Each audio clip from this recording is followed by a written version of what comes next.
Good morning. Welcome to our Saturday morning word study. Our Saturday morning word study is always based on some text that I'll be working with on the Sunday sermon. And tomorrow is going to be, I'll be preaching on the Gospel, Mark chapter 10. And I'm going to do it my word study will be based on verses 35 through 40 for the most part. The text, I think, goes through verse 45, but that's a big chunk to bite off and go through. So we're going to just do 6 verses, 35 through 40. However, it's good to know what the context is just beforehand. This context, verses 32 through 34, is Jesus actually, for the third time, mentioning the fact that needs to go to Jerusalem, that he is going to suffer at the hands of the chief priests and the Pharisees and die, and then after 3 days rise again. He says all of that, and each time it seems like the disciples are just really not getting that, or not wanting to deal with that truth. And each time it seems like the response is completely out of the blue, something completely different, or just a denial of some sense. So that's what we've seen so far. In our text today, it says that Jesus is going up to Jerusalem. Oh no, just before our text, it says Jesus is going up to Jerusalem twice. And in a sense, the repetition is also a significant thought, because it's saying that this is a purpose. This is a thought, emphasis on what is happening at this point in time. So let's leave it at that. Let's look at our verses for today, verses 35 through 40. And I'll read the first verse here. And James and John, sons of Zebedee, came up to Jesus and said to him, "Teacher, we want you to do for us whatever we ask of you." I think this is quite an interesting thing after Jesus had just mentioned that he was going to go to Jerusalem and suffer and die. And you could see that they have a completely different picture forming in their mind of who Jesus is and what he's supposed to do. They're under this impression that Jesus is supposed to be some kind of monarch or general. And then they would like to be the first ministers of the new kingdom that he brings in. Not so whatsoever. It's interesting also that James and John do this. Of course, they're kind of in the inner circle, Peter, James, and John. But James and John have possibly quite a special connection with Jesus, just as John the Baptist did. We know Elizabeth was her cousin. It's very possible that, according to the traditions, that James and John, their mother might have been Mary's sister, a gal named Salome. Don't know for sure, and it's the connections you can make from the Bible aren't definitive. And yet at the same time, you can see that there is a bit of there's something there, and just how much we can stand on that is questionable. But here's James and John thinking, well, hey, you're my half cousin or whatever, and we would definitely like you to think of us as being a part of the royal family, sort of thing. And being the first ministers, one on the right, one on the left, to the new king. It's also interesting that in the Gospel of Matthew, a third party's involved, a gal named Salome, which is James and John's mother. And for some reason it's not included in Mark. Maybe, it's quite possible that Salome was there. But for the purpose of Mark, he wants to just have the principals involved here, James and John. So that's kind of interesting. Now, also along with this, Jesus has made this comment, and maybe this is a feeds into the whole thought as well, where he says, whatever you ask in my name, I will give it to you. And so they're probably kind of counting on that Jesus is going to, do what they want. He's going to be the Santa Claus for them as little children. But anyways, I guess we'll leave it at that for that passage. One of the interesting bits of trivia, if you want to call it that, we call the man named James, but in the Bible, in Greek, his name is Jacobus, Jacob, which is just a bit of trivia more than anything. But that is the reality there. But we see that in English, a person named William is oftentimes called Bill, this kind of idea. So Robert and Bob, those kind of ideas. So Jacob and James is actually the same thing.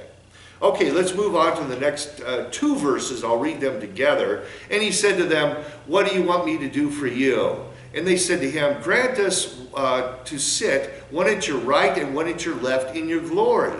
Okay, I guess I got ahead of myself a little bit, but this is exactly what I talked about, just the idea that they wanted to be in the positions of power and esteem in Jesus' new kingdom according to what they saw, what they conceived it to be. It's interesting that Jesus doesn't deny them right away. He actually wants to go with what's on their mind. And so he says, what do you want me to do for you? He's not condemning them. He doesn't shut them down for going in that direction. Instead, he's going to make it a learning point for all of those 2 guys and the rest of the disciples. But one of the things that we've talked about before in our word studies is a difference between what is called the theology of glory and the theology of the cross. And here in our text we see that differentiation coming to the forefront once again. The disciples want the theology of glory. They want health and success and prosperity. Whereas when Jesus talks about his purpose in coming to this world, it is servanthood. It is going to the cross, the theology of the cross. So interesting also, though, and we know this to be a fact, Jesus will eventually have great glory, as he was once in the reigned in heaven, and he will once again do so. But a part of the final reign that he has is because of what he did in his suffering and death and resurrection. So that is a part of him receiving glory at the end of time because of what he did. Okay? All right, I think that's it for those 2 verses. Let's move on to verse 38. He said to them, you do not know what you are asking. Are you able to drink the cup that I drink, or to be baptized with the baptism with which I am baptized? Interesting bunch of terms there. I think the word asking is kind of there's some really neat nuance to it in the fact that when James and John ask earlier on, I think in verse 35, it is the plain word for ask. Here's also, in here, when Jesus makes the reference, are you asking? You do not know what you are asking. The word is the same. It's got the same root. But now there is an attachment to that verb that helps it have a different meaning in the fact that this is now a contract. This is something that is kind of a transaction that's taking place. You're asking for this, but you don't know what the cost is. Okay, you're expecting a gift, but there'll be a price to be paid. And that's what Jesus, when he uses his word ask there, it has that added connotation to it. And that's when he gets into the second part of that verse. Are you able to drink the cup that I drink, or be baptized with the baptism with which I am baptized? Drinking the cup, of course, that's a metaphor. In the Old Testament, oftentimes there was a reference to the cup of wrath that God gave, that God poured out upon people that needed judgment. That's not exactly what we have here. It's more of the hint of the cup of suffering, the fact that Jesus is willing to accept, drink it fully, what he is going to have to go through. Okay, that's more of the concept of the metaphor here. And then the baptism is kind of interesting in the fact that there is a difference in the meaning between drinking the cup and baptism. The baptism is the idea, and we understand this in our own baptism, it's something that God does to us. We're passive recipients. So Jesus drank the cup. This is something he willingly did. But when you're baptized, this is something that is done to you. So there's a difference in the thought. And it's saying that Jesus is going to go through what God intends, that the Father intends for him to go through, which is the suffering and death as well. Okay? It's God's plan that Jesus suffer and die for the sake of humanity, to redeem humanity. So that's a part of this whole thought as well. Okay, let's move on to the next verse. And they said to him, we are able. And Jesus said to them, the cup that you drink, the cup that I drink, you will drink. And the baptism with which I am baptized, you will be baptized. Okay, so first let's look at the we are able. There'd be a great sermon based on the fact that talk is cheap sometimes. And oftentimes we make commitments that we are, eventually we won't be able to follow up with. That sort of idea. But post-Pentecost, there is a reality to this. When they say we are able, little do they know that they will be eventually drinking the cup and being baptized in that way. All of these disciples will suffer for the kingdom. Tradition says that 11 of them would be martyred.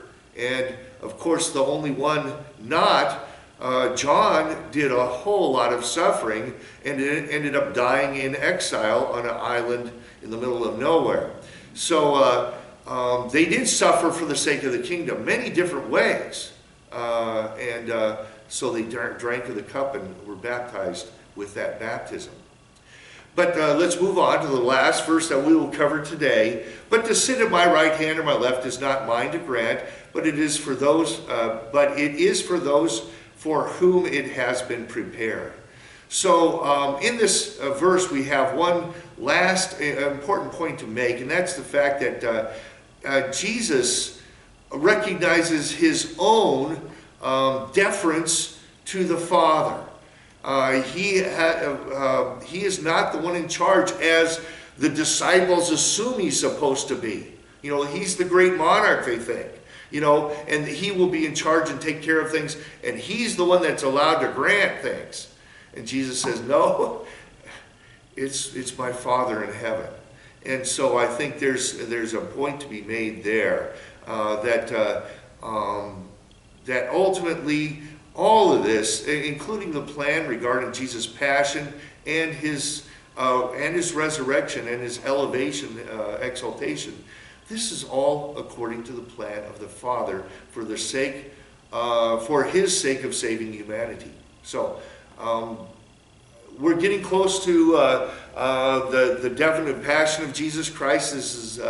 These are things that are happening just before Jesus goes to Jerusalem, and I think it's important for us to walk along that way, realizing also that as Christians we will be facing similar challenges, not the theology of glory, but the theology of the cross. That Jesus wants us to take up our cross and follow him wherever he leads for the sake of his kingdom. So let's leave it at that, and I'll hope you look forward to enjoying the message for tomorrow as well. God bless.